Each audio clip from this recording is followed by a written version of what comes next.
support of this package, particularly Chairman Peter DeFazio. These dollars will fund the reconnection of minority communities torn apart by previous development efforts. It will fund the strengthening of levees that protect the very facility that we're sitting in here today, and it'll provide pivotal safety projects on our state highways. It's also going to move forward the very important project, the replacement of the I-5 bridge across the Columbia River that joins the state of Oregon and Washington.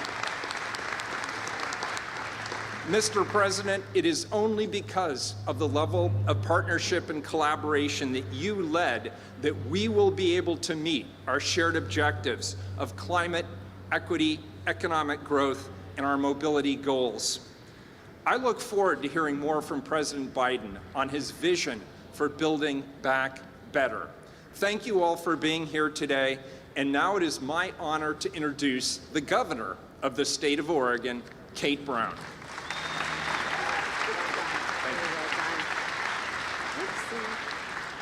Good afternoon, everyone. Are you excited as I am to be here today?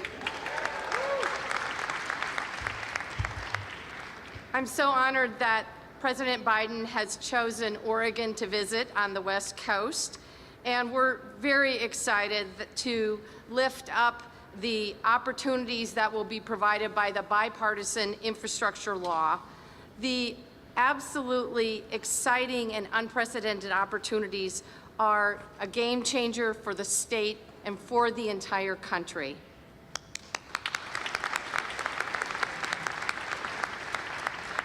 I'm so delighted the President was able to see the Portland Airport's mass timber roof and the expansion efforts underway, as it illustrates the very best of Oregon values: innovation, creativity, collaboration, and sustainability.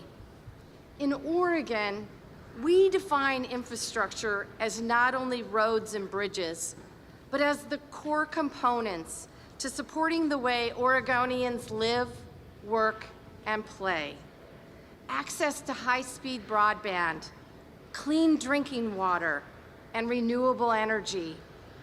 We know that our historically underserved communities have struggled to access these basic needs, and the pandemic exacerbated these disparities.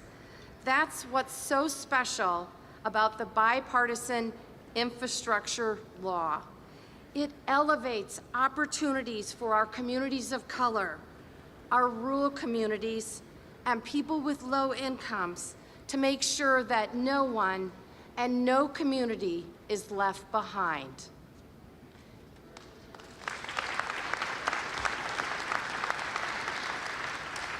Equity is embedded into every single aspect of Oregon's approach to implementation of the bipartisan infrastructure law. We've made bold state investments that complement those already made at the federal level. Investments like our $200 million Future Ready Oregon Workforce Development Program.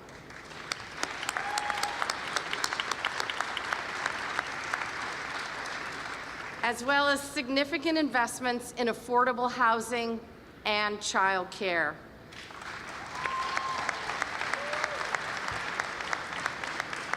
Because, as we all know, for working parents, child care is infrastructure.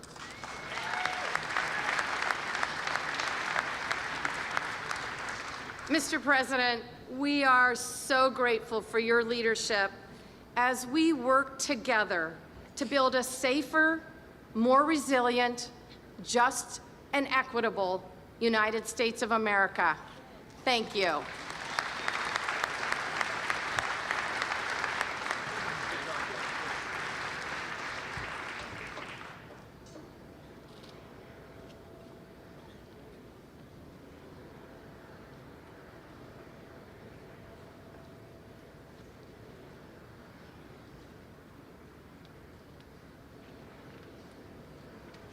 Please welcome Congresswoman Suzanne Bonamici, Congressman Kurt Schrader, Congressman Pete DeFazio, and Congressman Earl Blumenauer.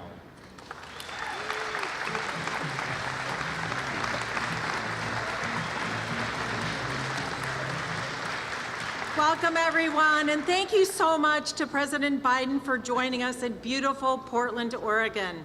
I'm so grateful for the President's work to get the bipartisan infrastructure law across the finish line. It is going to deliver historic and overdue investments in our communities. It was an honor to be with the President for the bill signing, which was cold but wonderful. This funding will not only make our roads and bridges safer and expand clean energy infrastructure, it is also going to create thousands of good-paying jobs. Yes, that's an applause right there.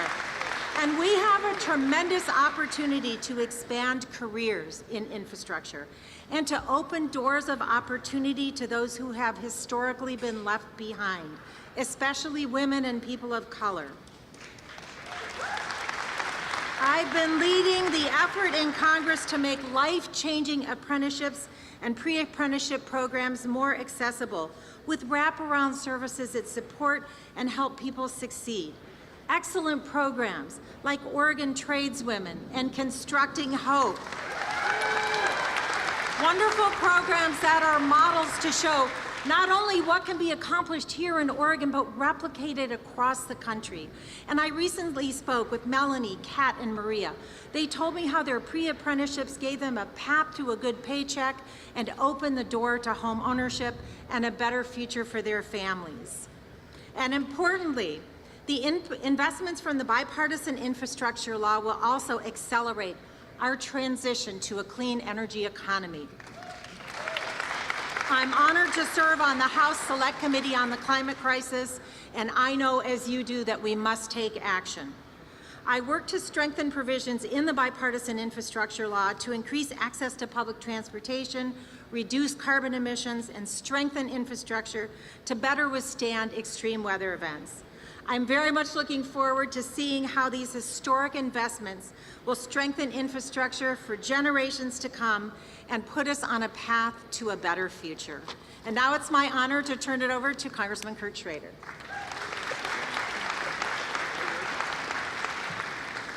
Thank you, Suzanne, and thank you all for coming for a typical April day in Oregon. You know, sunny, pretty nice. The President's going to have a total misimpression of what it's like here.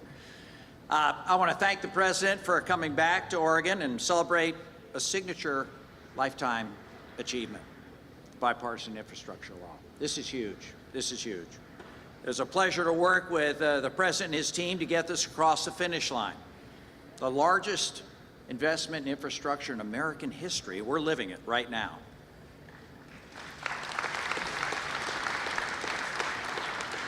As folks have said and will say, you know, the transportation elements, the water infrastructure, the climate resiliency, and the broadband investments are going to be legendary. The 205 Abernathy Bridge seismic upgrades and lane widening become a reality now. The interstate bridge across the Columbia River from Washington to Oregon, yeah, I can see that happening. And getting very parochial here, in a meeting with ODOT this week in my district, down in Marion County, I was told that thanks directly to the bipartisan infrastructure law, that treacherous Aurora-Donald interchange between Portland and Salem is going to be completely rebuilt over the next few years with your help. In the broadband element, my district stretches quite a ways now, all the way from Portland out to Central Oregon. It means that everybody can have affordable access to health care and education as a result of this bill. I mean, this is going to be life-changing for ranchers, farmers, low-income families like we've never seen before. And a key element that I worked pretty hard on was the Western Water Storage and wildfire mitigation part. That's a big deal out here, as the President's come to learn. With climate change threatening our rural communities regularly, with catastrophic wildfires in eastern Willamette Valley and certainly in Central Oregon, forest management and water storage become very, very, very critical. It'll put rural Oregonians back to work and create healthier, climate-friendly forests.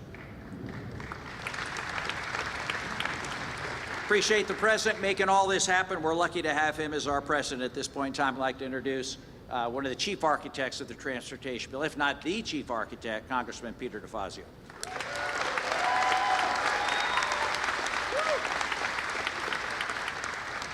Thanks, Kurt. I'm pleased to be here today with President Biden talking about the transformative bipartisan infrastructure law and the impact it will have on the ground right here in Oregon and across the nation. I've been fighting my entire career for investments that will rebuild our country's crumbling infrastructure, fight the climate crisis, create resilient communities. And last November, as chair of the House Transportation Infrastructure, I was pleased to work with President Biden, who was absolutely key, House Democrats, and a bipartisan group of senators to deliver $550 billion of new investment to improve the nation's infrastructure. The breadth is broad.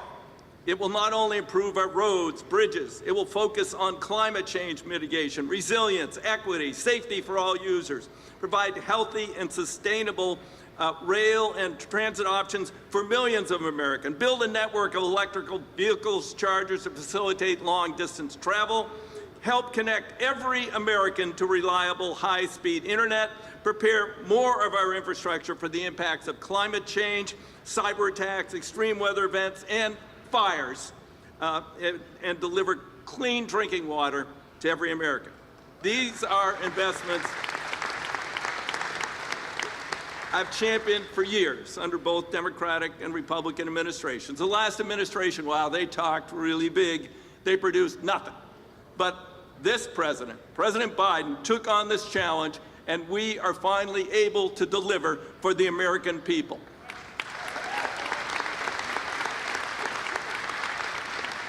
Right now, our country faces significant challenges: existential threat of climate change, systemic and persistent racial injustice, and an economy that rewards wealth instead of work. The truth is, the bipartisan infrastructure law will spur economic growth, strengthen our global competitiveness, and provide millions of good-paying jobs that can't be sent overseas, and will make our communities, including the communities right here in Oregon, more resilient, more equitable, and more livable.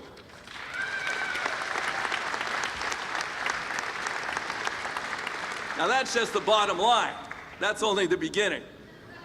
In addition to all this funding, in the coming months and years to follow, the Department of Transportation and the Biden administration will roll out notices of funding opportunities for states, localities, tribes, territories, and others for competitive grant applications for billions more dollars in available funding for infrastructure. And I expect Oregon to be well positioned to compete successfully for this money. We've already mentioned the Columbia River crossing. That's where we're going to get help from the federal government to do that. But I would be remiss if I didn't mention that the director of the Port of Coos Bay is here, John Burns, and that the Port of Coos Bay, working with a five-star development firm, has a vision. And they're going to apply for the only West Coast ship-to-rail container port, which would increase port capacity on the West Coast by up to 10%, result in significant supply chain additional capacity, reduce the cost of shipping and the cost of goods to consumers, and result in major investments in a long-depressed community, and it would be green. No more ship to truck to this to that. Right off the train, right off the ship, onto the train, and we deliver the goods. This is a vision. This and other critical projects are what I expect the Biden partisan infrastructure law to support. I look forward to working with President Biden, his administration, and fostering big, game-changing, visionary, 21st century infrastructure investments that will once again make America the leader with the most efficient, climate-friendly infrastructure in the world. Thank you very much. With that, I want to introduce my good friend, long-term partner on infrastructure issues, Congressman Earl Blumenauer.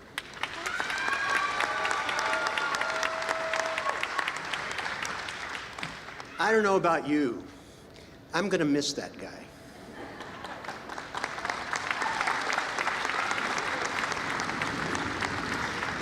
Make no mistake, we wouldn't be here today without Peter. And what he's done in the vineyard for 38 years, and probably the worst commute in Congress. Probably the single most influential member of Congress in both chambers, in both parties, for infrastructure in my long career.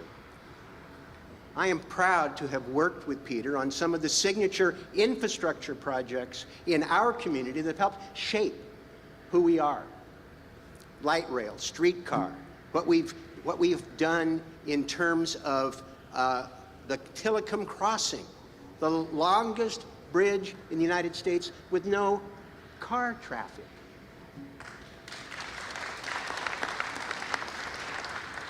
And we're not done yet.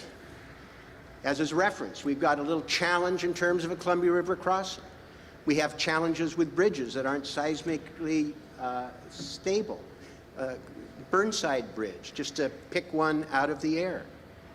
An opportunity to re-envision 82nd Avenue. To have thousands of housing opportunities and take a street that is dividing our community and bring it together, making it safe and functional. Who knows? We may even get a bike bridge. We've got our work cut out for us. We have examples that we're proud of, but frankly, we've seen things here where infrastructure has been destructive. In North and Northeast Portland, dividing, deteriorating. But the good news is that we have an infrastructure bill that is committed to rebuilding and renewing America and doing it right. Low carbon, bringing us together rather than dividing us. Opportunities to deal with our tribal partners, dealing with rural and small town, the inner city, housing. Maybe we'll even get some of the lead out of the drinking fountains for our kids so they're not poisoned. This is all in the bill. And we have a president, for the first time in my career, who is absolutely committed to rebuilding and renewing America and putting the money behind it. This is revolutionary. Peter had good relationships and they listened to him a little bit, but nobody has been here with money, chalk, and marbles like Joe Biden. And President Biden has assembled an A-team. I mean, Secretary Buttigieg is gifted. Secretary Trottenberg. We have a number of Oregonians that have infiltrated this administration who will be there advocating for the things that we do that make a difference. And we are going to be able to deliver on this vision, and it's starting now. But what we need to be committed to doing is taking this message to our community and around the country, letting people know what's in the pipeline for them, and being able to take advantage of the work that Peter has crafted. The dividends will pay for years to come for women, for people of color, for people of all incomes in all areas of our community. I could not be prouder to be here today to celebrate this, to celebrate it with you, and so many of our partners here in the audience who've helped make this happen. Thank you. Thank you.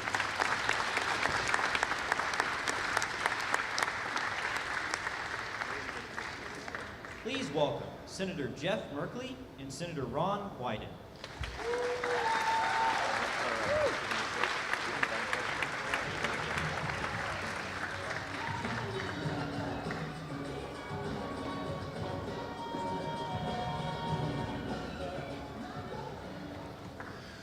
Everybody ready to celebrate some infrastructure building?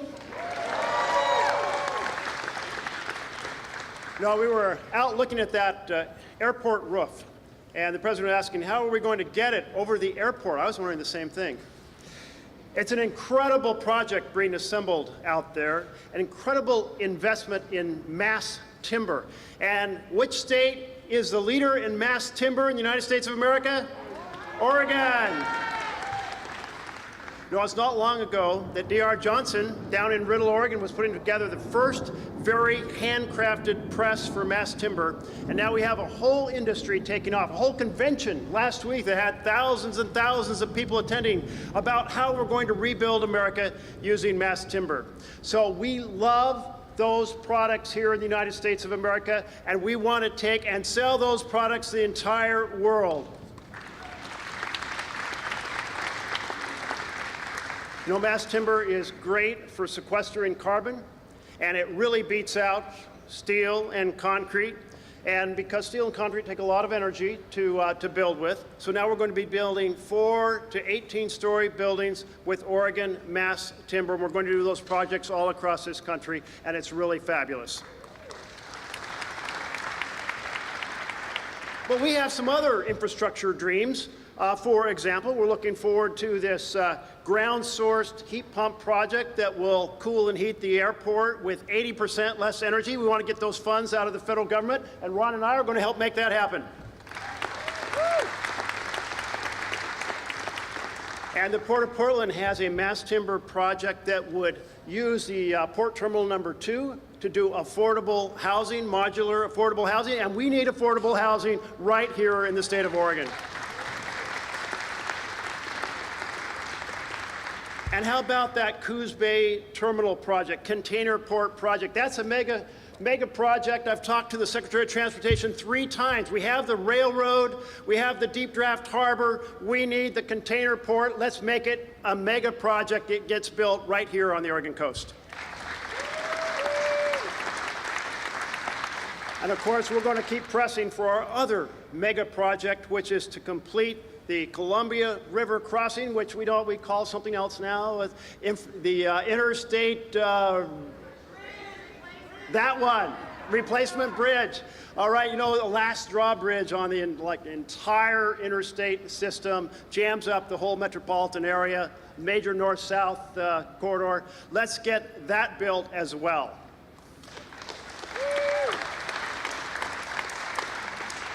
You don't get it done without a president that led the effort to get the infrastructure bill done. And that's why we're here and to celebrate with President Biden for making sure his signature got onto that bill. And we have these projects all across America. Thank you, President Biden. But we also don't get these projects done without the men and women who build them. So everybody who's involved in construction trades, wave your hand.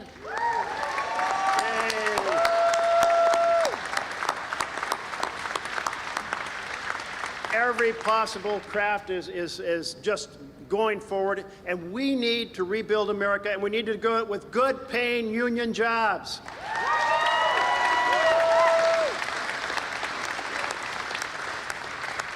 And while we're rebuilding, let's rebuild our energy system as well. We can tackle climate change successfully if we electrify everything with renewable energy, and rebuilding the energy system will create millions more good-paying American jobs. So, Mr. President, we are here with you, to celebrate rebuilding America, to celebrate conquering climate change. We can do it with products made in America and good-paying American jobs. We will all go forward together to make this happen. Thank you.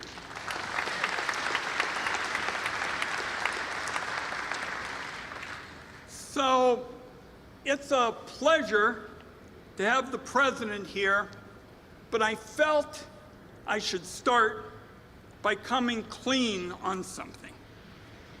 It's, of course, our election season, and the newspapers are asking me and all the candidates, what grade would I give President Biden for his work on the bipartisan infrastructure bill. So I said, I got to figure out what to do here. Should I cut my friend from the Senate a break, or should I tell the unvarnished truth? Now, we Oregonians are pretty tough graders on report cards. We want to make sure the job gets done. So the first question I asked for the infrastructure grade was, didn't the president fight like hell and make this airport, perennially rated tops in the country, even better with super seismic runways and a new roof made from iconic Oregon wood? What's your answer? All right. Didn't the president fight like hell and say goods and services for infrastructure was going to be shopped locally with lots of good-paying union jobs? What's your answer? Didn't the president fight like hell and say we're not going to leave rural Oregon behind, strengthening broadband in places like Eastern Oregon, where I came from late last night? What's your answer? All right, I think you're moving in the right direction. So I'm going to end the suspense, and it's time to talk about the president's report card on infrastructure, so he's got something to put on his fridge back in the White House. The president's grade for the bipartisan infrastructure law is actually, you know about basketball, a layup. He deserves a straight A for his work on infrastructure.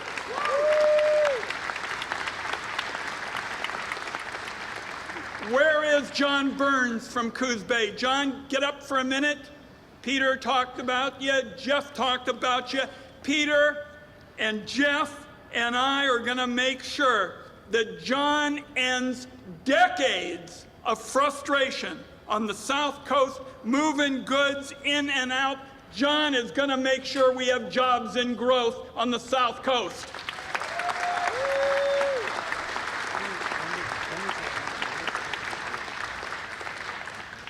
And Jeff and I feel strongly about clean energy. I've got the Clean Energy for America bill through the Finance Committee, where we take the energy provisions in the tax code and throw them in the trash can. 45 provisions in the trash, and we say, for the future, the Oregon message is, you don't get your tax breaks unless you actually reduce carbon emissions.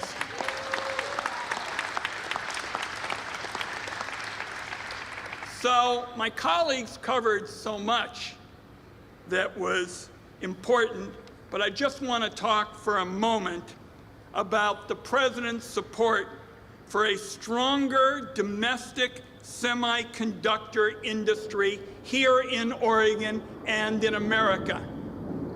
You can't do anything in America from the morning when you wake up till the time you go to bed without domestic semiconductors. The president is helping us build at Intel and make that powerhouse for Oregon even stronger for good-paying jobs.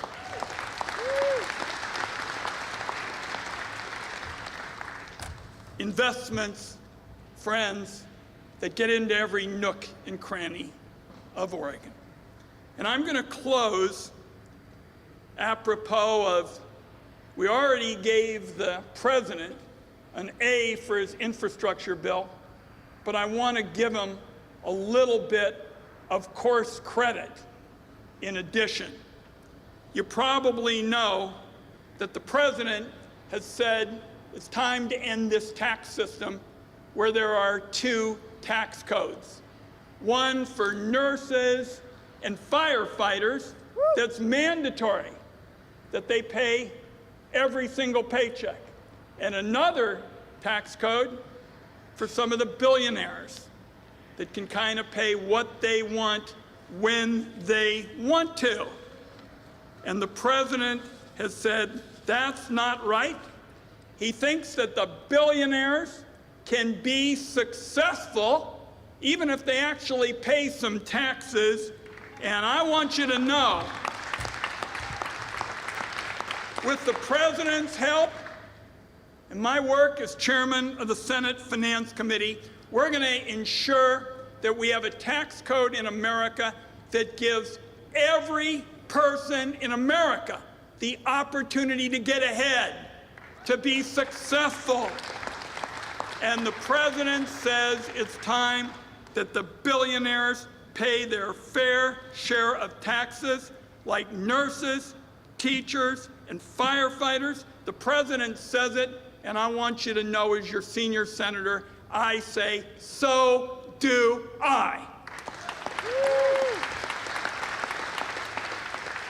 So, we thank the president for being here. He's taken home that A grade on infrastructure to put on his refrigerator. We want to have him know we look forward to working with him on the next big bill, which is to ensure that we can compete better against China, because you all know that China has figured out ways to cut corners. And we've got to protect our workers and our jobs, because our workers can beat out anybody, whether it's China, if there's a level playing field. So the president's going to come out and speak in a moment. You can tell him what you think about these issues, about making sure that we have a domestic semiconductor industry. By the way, we had a wonderful tour that the president helped us with. His trade ambassador came. Senator Merkley and I went to Astoria, and the congresswoman was with us. It's been her area. We talked about jobs for the fishers on the Oregon coast, and then we went to Intel, and the three of us said, that's Oregon's fish and chips tour. And the president's helping us with that as well. So whether it's infrastructure, domestic semiconductors, tax fairness, the exciting work being done in Coos Bay, we ought to be very, very thankful, friends, that this president has said that he wants to make smart, effective investments in our state and our country. Let's let him know that when he comes out in a couple minutes. God bless.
Ladies and gentlemen, please welcome the President of the United States, Joe Biden. accompanied by Lauren Heisman, apprentice electrician for the International Brotherhood of Electrical Workers, Local 48.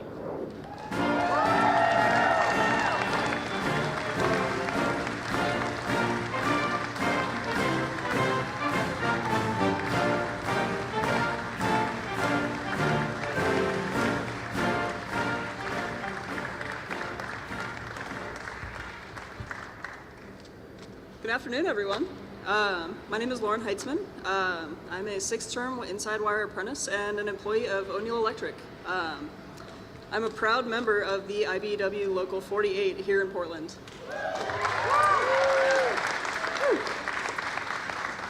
I've been honored to be a member of the community of workers transforming PDX, and I have marveled at the feats of modern engineering carefully reworking this space into a concourse of the future. They say this project, built with the help of federal infrastructure dollars, will fuel industries, tourism, and allow the region's economic engine to take flight. I see this airport as an opportunity to hone my craft alongside the best workers in the world. This airport is an opportunity, this airport is the firm foundation for families to grow and flourish. I grew up in a single-parent home. My mother often went hungry so that I could eat. She had jobs, college degree, but no health insurance. We had a car, but not really any money for major repairs. I myself have been a barista, a TSA agent, an officer, and even for a short time, a professional mountain biker. That was fun. I could have taken one of a million paths. What drew me to Oregon is the wide open spaces. It was only by chance that I ended up an electrician. That's awesome. That chance has brought me to the IBEW. To me, not only is this project a symbol of modern advancement and ingenuity, it is the vehicle for the promise of a better life. This airport is a landmark. I will forever drive by and see it as a symbol of how far I've come. Projects like this change lives and keep Oregon moving forward. Today, I can buy new boots, or even the latest and greatest mountain bike. But more importantly, I have health care. I have a pension, and I have the security of good pay. And that extra income, I can take my mom grocery shopping whenever she wants. Yes.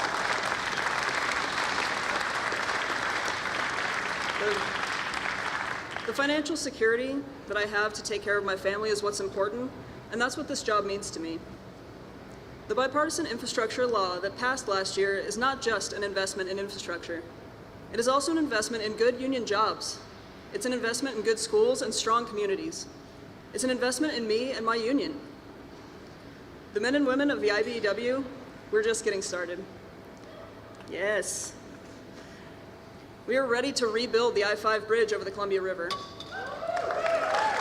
and modernize the port marine terminals and upgrade the container cranes that are so essential to this region's commerce. And of course, finish this airport, making it a jewel of the Pacific Northwest. We are ready to build America back better, and we are so proud to have a president who understands that building America back better means building union.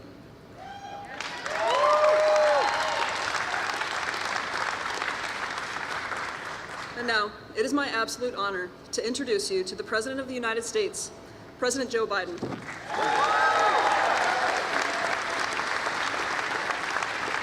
Please have a seat if you have one. Thank you all very much. It's great to be back in Portland. It's great to, and Lauren, thank you very much for that introduction. And Mayor Wheeler, thanks for the passport into the city. Being a mayor is the toughest job in American politics. They know where you live, and everything that affects them, they look to you for answers. Governor Brown, thank you for welcoming me back to Oregon. And Colonel, I want to thank you and the 142nd Wing of the Red Hawks of Oregon, the Air National Guard, for hosting us at the base today. We're making a lot of work for you. I understand that. I also want to thank Oregon's outstanding members of Congress. Ron Wyden. Ron has been a leader in the Senate fighting for clean energy and jobs for a long time. And now he's chairman of a finance committee, which makes him the king of the Senate. Working to make sure that teachers and firefighters don't pay a higher tax than billionaires, which in many cases they do. We're going to get it done, Ron. We're going to get it done. And Senator Jeff Merkley, a leader on climate and foreign policy, and you know, we've been together, put together this bipartisan infrastructure bill. Jeff was a key leader in getting that done.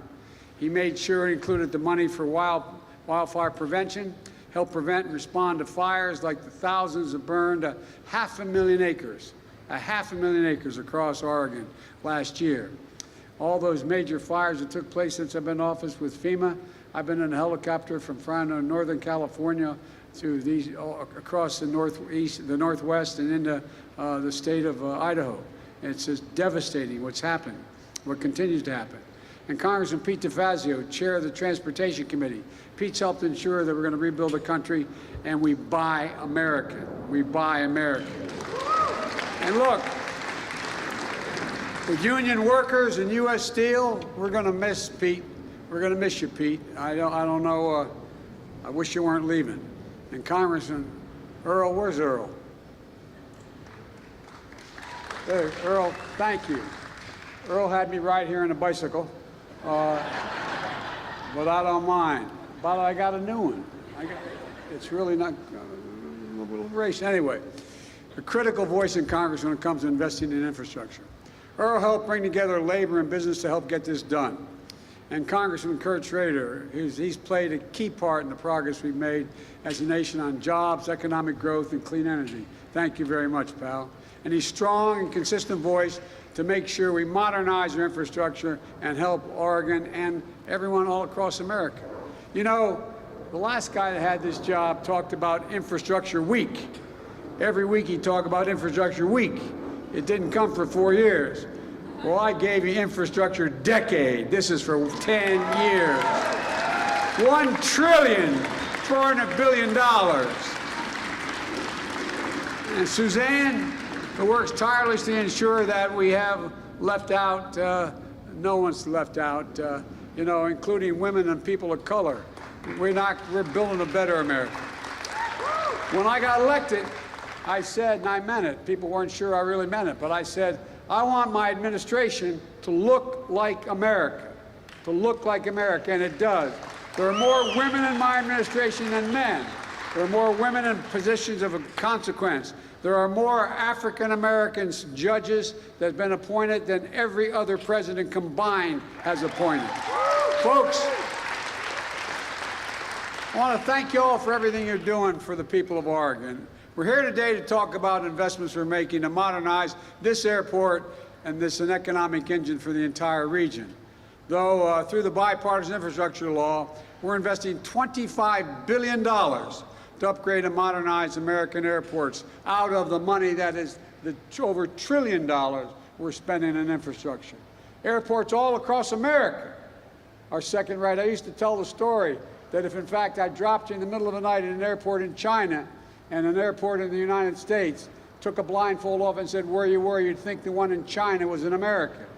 We've fallen behind. We haven't invested in ourselves. And I want to thank Ron and Jeff, Peter, Earl, Kurt, Suzanne for helping prove that America can do big things again. We can do anything we want to do. Bothers the heck out of me that there's this belief that we can't do big things anymore. But we can. We're proving we can. And we must build a better America. And a good place to start is right here in Portland. Folks, look, Portland International Airport is a perfect example of both the need and the opportunity and the ability to make progress. I don't have to tell you that it's an essential economic engine for the entire region, not just Portland. A lot of folks may not know it, but this airport employs 10,000 people. 10,000 people. Every day they show up, airline workers, technicians, retail workers, maintenance staff, and more. In addition, 20 million people travel from this airport every year, bringing 330,000 metric tons of cargo in and out of this state through this airport in the air. Shipping seafood from Oregon to fishermen all across America, all across the world, quite frankly. Bringing goods from every corner of the country to Oregon homes and businesses. But here's the deal. It's been much too big and too long since America's invested in our own airports, our ports, and our rails. We haven't done it. We used to have the best infrastructure, rated the best infrastructure in the world. This is a fact. We are now ranked by the international community as 13th best infrastructure. 13, the United States. We've stopped investing in ourselves. We stopped investing in our people. We stopped investing in America. And I know people are tired of hearing me say it, but this time we're going to lead the world and invest in ourselves, invest in the nation, and invest in our people. That's the place to start.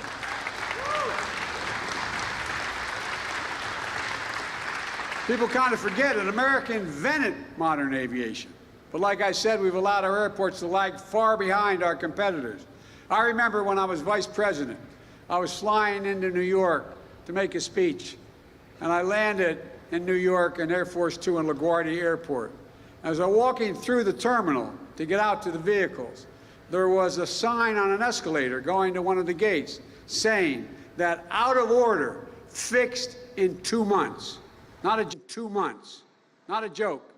The United States of America, one of the leading cities in the world, and it had a sign saying the escalator to the gate would take 2 months to be fixed.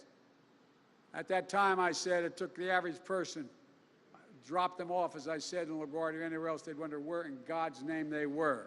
But look, they probably think they weren't in America if they didn't know better.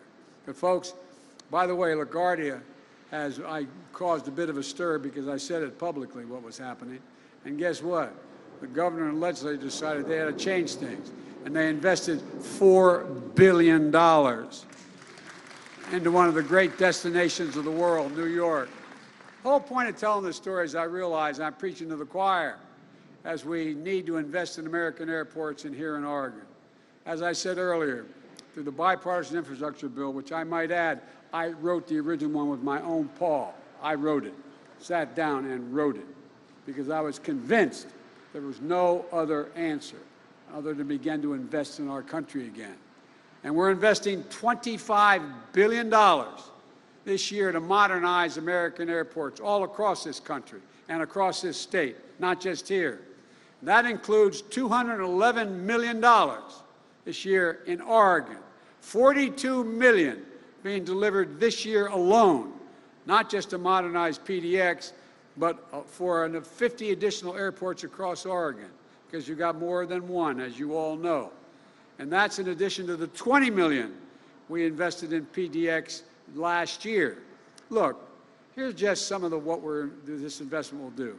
First, thanks to Ron Wyden and Jeff Merkley and Earl, excuse me. I know. You can call me Bidden, Joe Bidden. Helping deliver a more resilient, state-of-the-art runway. You know, I don't have to tell you, anyone here in Oregon, it sits on a major earthquake zone. And in fact, you had a 0.4 magnitude earthquake strike not far from here just 2 days ago. Imagine what would happen if that earthquake struck closer to the airport. It wouldn't just threaten lives, it would threaten to shut down the local economy for a heck of a lot longer than 2 months it takes to fix an escalator. Folks, but your senators and congressmen are looking out for you. They fought to dedicate $3.75 million in the last month's omnibus bill to build a resilient runway here at PDX. The project is being modeled on the engineering of an airport that I happened to visit in Japan that remained operational in the face of a devastating earthquake and tsunami in 2011, successfully evacuating families and moving life-saving supplies because their runway was resilient. It was built resilient in the first place. Best of all, extensive research shows that every dollar we invest in our resilience of your runway will save $50 down the road by keeping this airport operational, safe, and efficient. But that's not all we're doing. You're in the midst of a $2 billion renovation to build a cutting-edge main terminal. I just saw an incredible components of that terminal being constructed. 392,000 square feet of roof being built out of what's known as mass timber, advanced engineering, wood design that you're pioneering right here in Oregon. And it won't just stay in Oregon. Almost every single piece of wood being used was substantially harvested from local forests. You can point to any beam, and the folks building it can tell you where it came from. Best of all, this project will support more than 1,250 good-paying jobs constructing the terminal. Over 95% of the construction is being done by union workers. Union.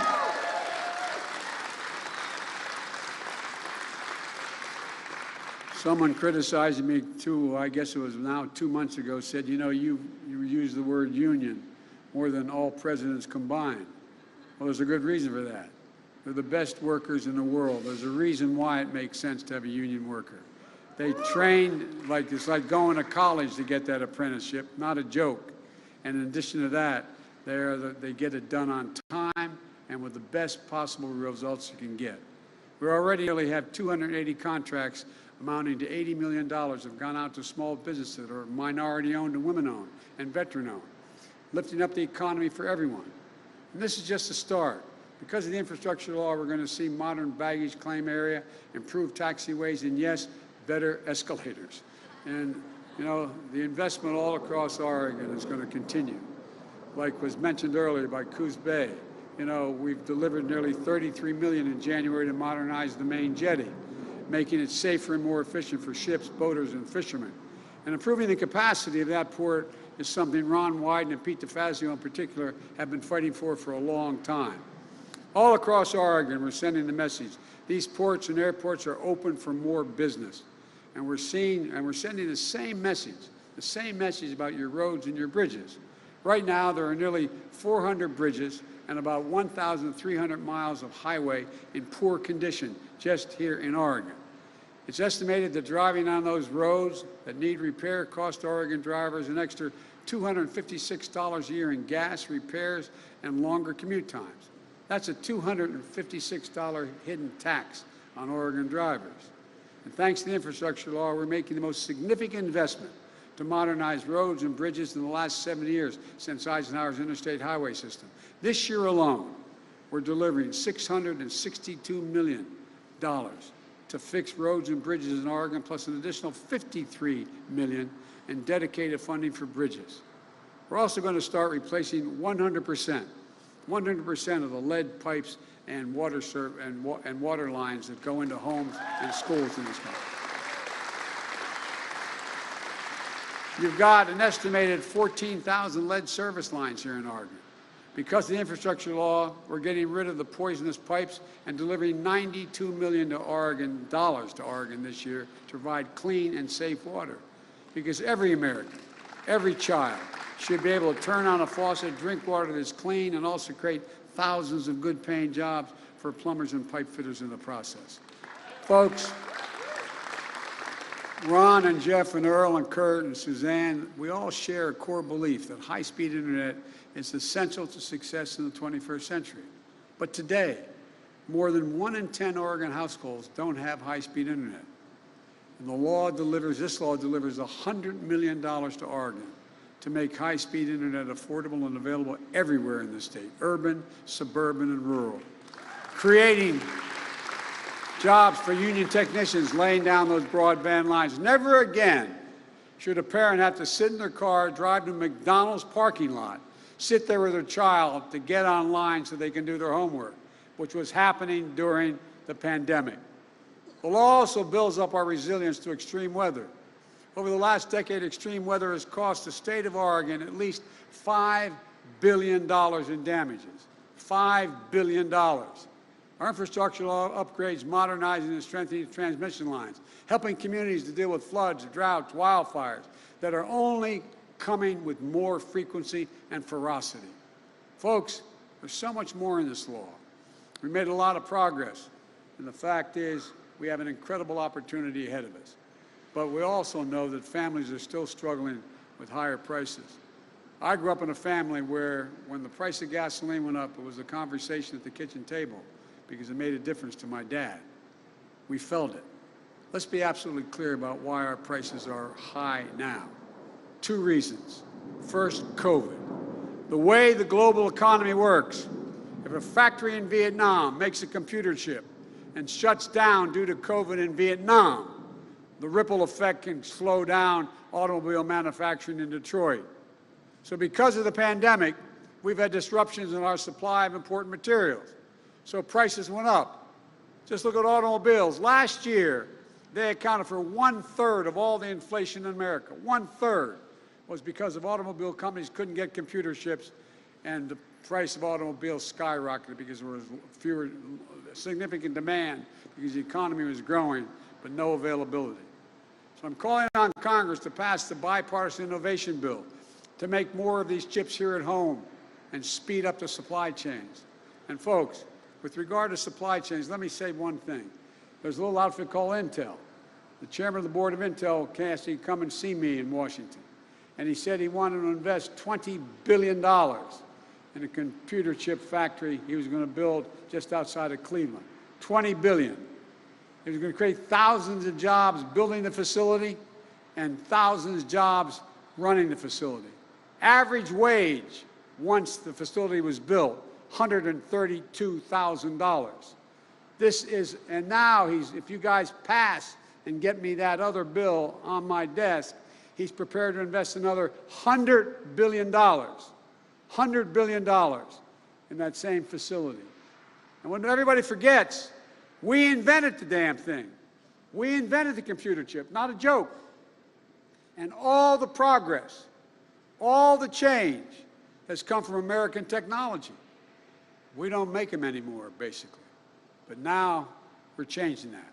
The second big reason for inflation is gas prices. And it's Vladimir Putin's gas price increase. Putin's invasion of Ukraine has driven up gas prices and food prices all around the world. We saw that in the most recent inflation data. Last month, 70% of the increase in inflation was a consequence of Putin's price hike because of the impact on gas and energy prices. And doing everything I can to bring down the price to address Putin's price hike.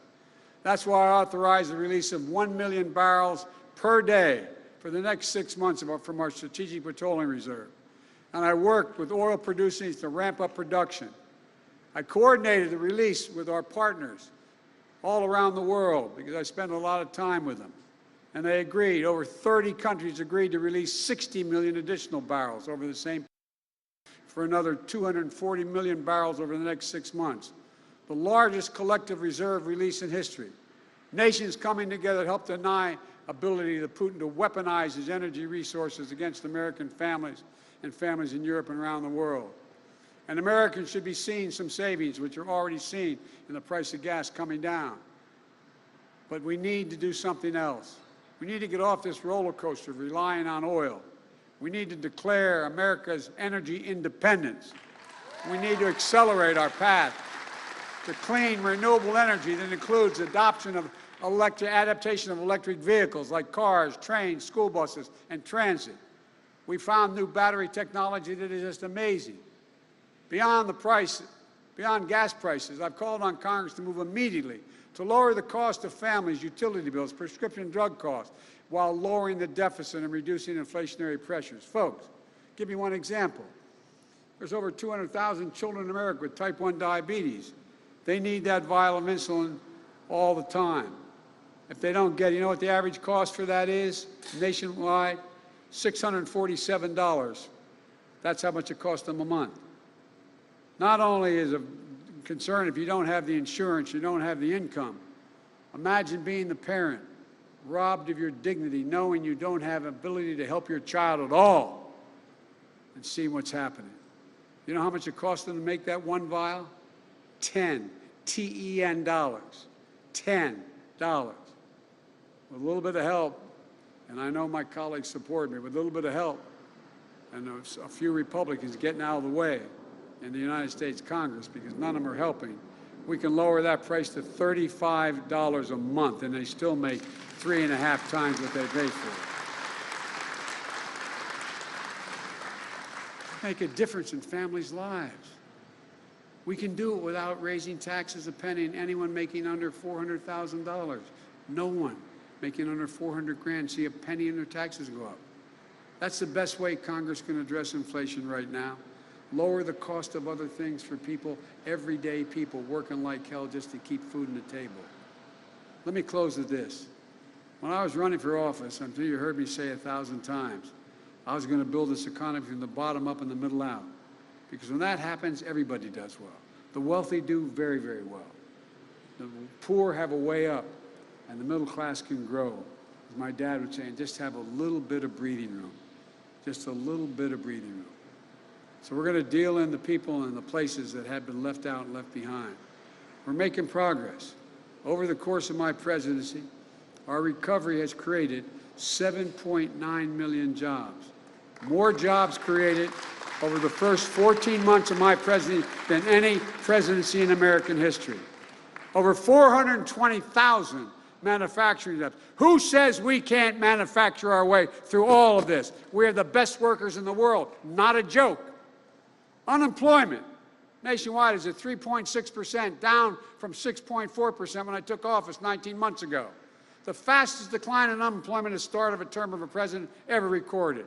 Oregon, you just added 122,000 jobs, and unemployment has dropped from 6.4% to 3.8%.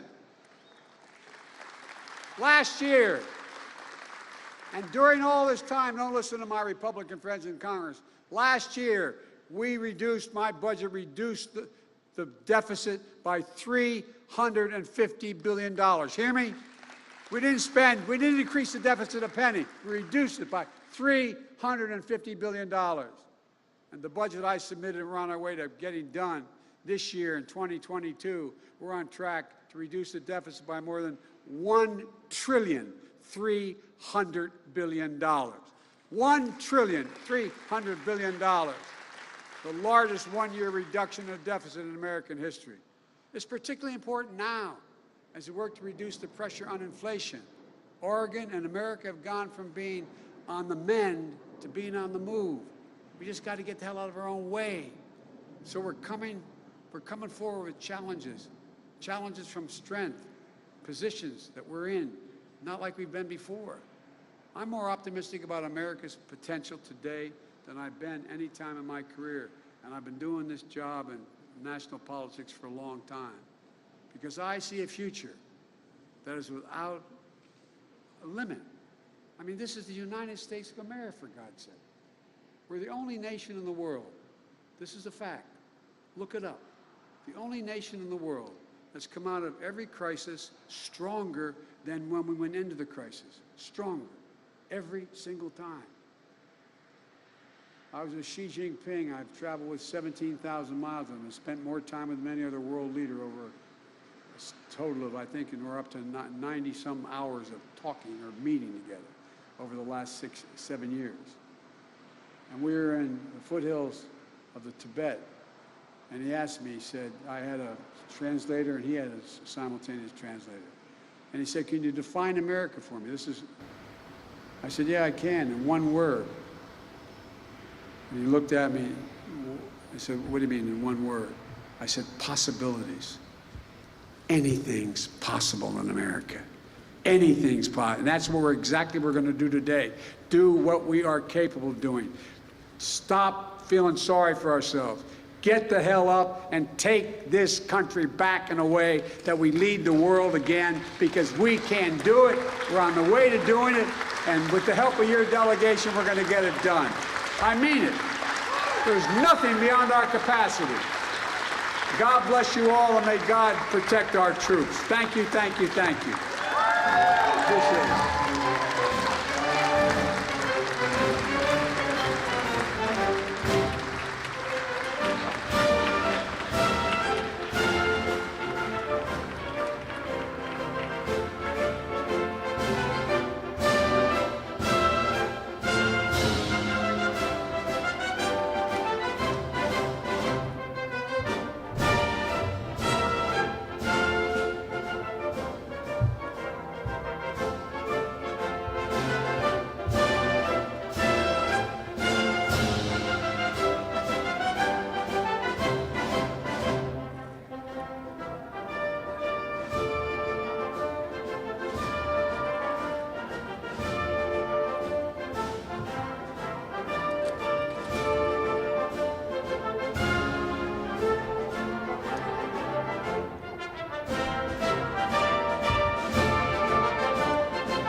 30 this afternoon. That is at least the tentative plan, because the president is heading up to the Emerald City, up to Seattle next, where he'll be speaking about lowering the cost of prescription drugs as well as some climate initiatives.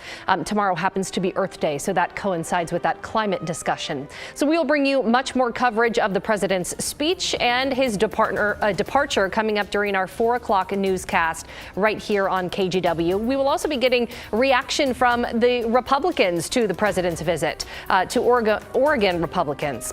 You can watch all of our live coverage right now on KGW.com, as well as a wrap-up of his visit in Portland tonight during our evening newscast. Thanks for tuning in today.